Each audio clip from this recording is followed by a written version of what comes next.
Ibu saudara-saudara yang dikasihi oleh Tuhan, tema khotbah hari ulang tahun ke-35 Sinode GKSBS Sabtu 6 Agustus 2022 diberi tema Gereja yang Mandiri dan Terbuka. Dengan subtema yang menguatkan kita membangun tradisi berbagi kehidupan. Bapak Ibu saudara-saudara, hari ini kita bersama-sama seluruh jemaat Sinode GKSBS menyelenggarakan kebaktian syukur atas terbentuknya Sinode Gereja Kristen Sumatera Bagian Selatan. Kita syukuri pimpinan dan berkat Tuhan yang menghantar perjalanan hidup Sinode GKSBS dari tahun 1987 sampai dengan hari ini tahun 2022. Selama 35 tahun Tuhan telah memimpin GKSBS menjadi gereja yang menjalankan misi Allah secara kontekstual. Dalam perjalanan sejarah GKSBS tersebut terjadi hal-hal yang tentu banyak keunikan-keunikan yang oleh para pelaku sejarah kita, para pelaku sejarah pelayanan GKSBS itu dimaknai sebagai tanda kepemimpinan Tuhan atas jemaat-jemaat GKSBS. Dan ini tentu perenungan yang dalam bahwa perjalanan ini adalah perjalanan penyertaan Tuhan.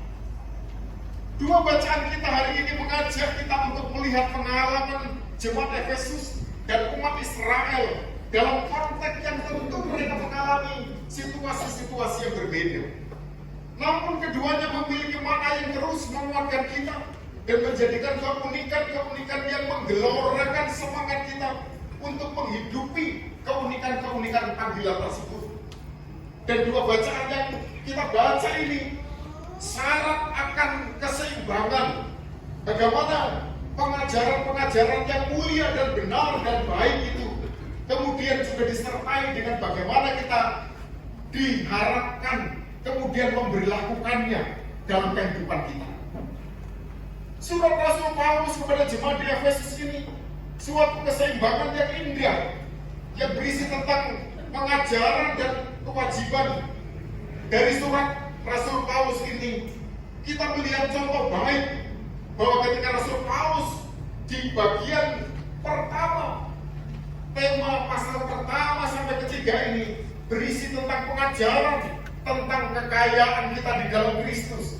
Sementara ketiga pasal berikutnya memberikan kepada kita bagaimana kewajiban-kewajiban kita dan tanggung jawab kita sebagai orang beriman untuk tinggal di dalam Kristus.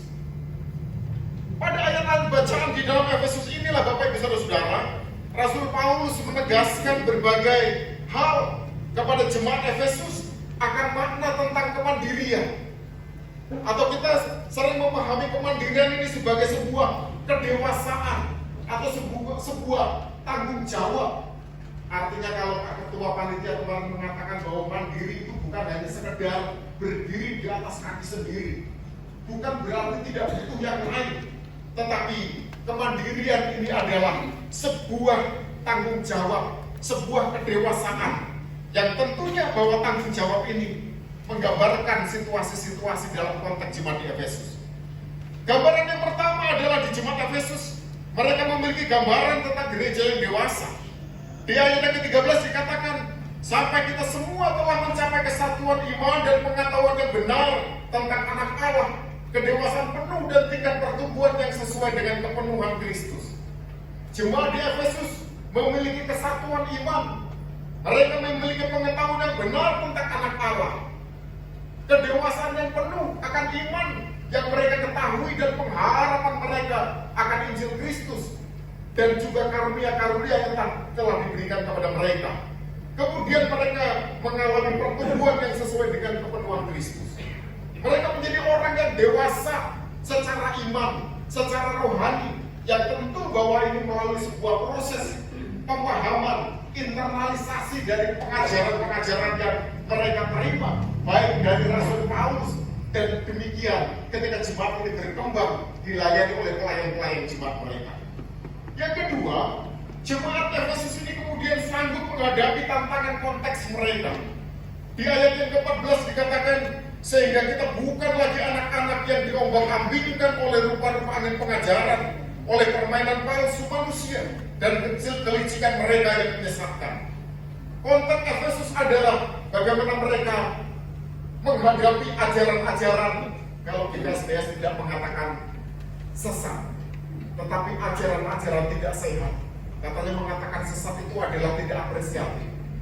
Ajaran-ajaran tidak sehat yang tentu berbeda dengan ajaran yang diberikan oleh Yesus Kristus, yang diteruskan oleh Rasul Paulus dan dilakukan oleh para pelayan jemaat di Efesus.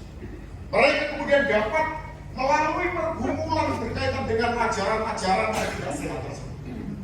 Yang ketiga, jemaat Efesus melakukan pemberdayaan aset komunitas persekutuan mereka.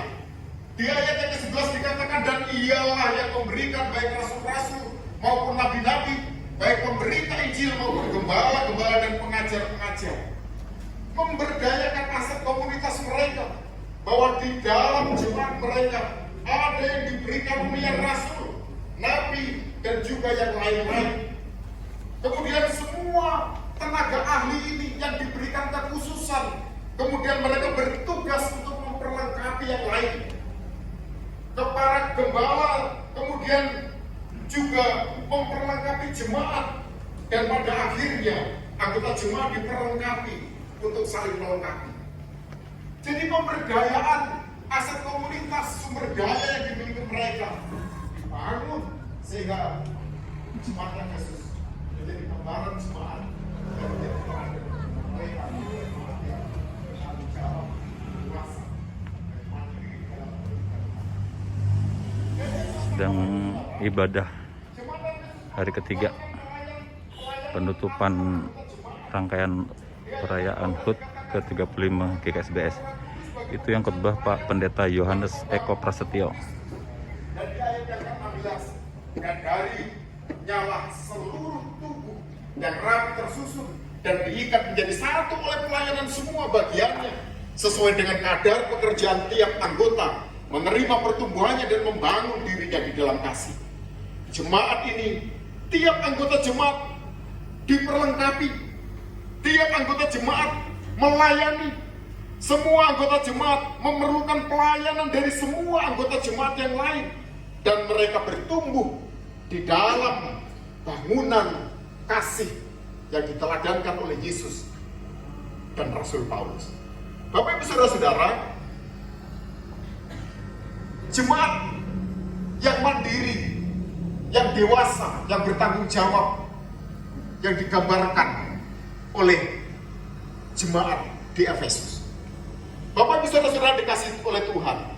Pada bacaan yang kedua dalam Ulangan 24 ayat 18 sampai 22, dinyatakan bagaimana bangsa Israel dipimpin oleh Tuhan untuk berbagi hidup dengan sesama mereka melalui tradisi panen. Tuhan menghendaki agar bangsa Israel melaksanakan kegiatan panen dengan menyisakan apa yang menjadi bagian dari orang-orang yang tidak mengalami panenan, yaitu orang-orang asing, para pendatang, anak yatim dan janda. Perintah Tuhan untuk berbagi tentang hasil panen mereka dikatakan, haruslah kau ingat bahwa engkau pun dahulu budak di tanah Mesir. Itulah sebabnya aku memerintahkan engkau melakukan hal ini. Bangsa Israel adalah bangsa yang mengalami perbudakan di Mesir, yang kemudian dibebaskan oleh Tuhan Allah dari perbudakan tersebut.